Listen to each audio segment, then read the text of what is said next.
దాని ప్రకారంగా investigation proceeding లో భాగంగా అప్రహెన్షన్స్ అవుతాయి. వాళ్ళ కన్ఫెషన్స్ బేస్ అయ్యో లేకపోతే రికవరీస్ బేస్ అయ్యి ఫర్దర్ సెక్షన్స్ యాడ్ అవుతాయి.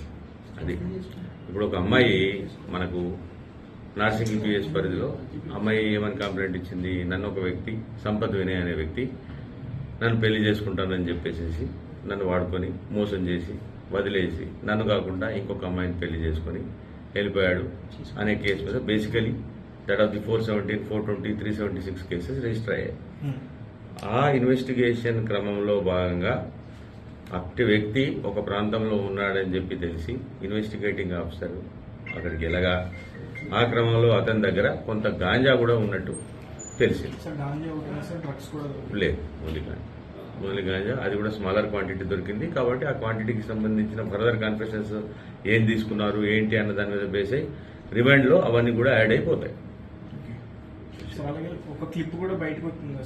ఇంకా basically I'm not the investigating officer here in this particular case. ఈ కేసుకు సంబంధించిన ఇన్వెస్టిగేటింగ్ ఆఫీసర్ దగ్గర నుంచి ఇంకా ఫీడ్బ్యాక్ తీసుకోవాలి.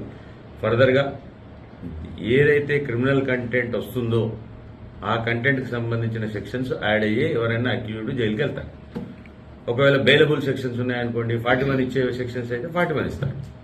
అది 7 సంవత్సరాల నేరానికి సంబంధించిన లోపలగా ఉండి బెయిల్ ఇవ్వదగినవి ఉంటే అవి 41 ఇచ్చి పంపించి తర్వాత ఫర్దర్ ఛార్జ్షీట్ వేస్తారు. 7 సంవత్సరాల కంటే ఎక్కువగా ఉన్న సెక్షన్స్ అయితేనేమో డైరెక్ట్ గా రిమాండ్ వెళ్ళిపోతారు. అది ఓకే.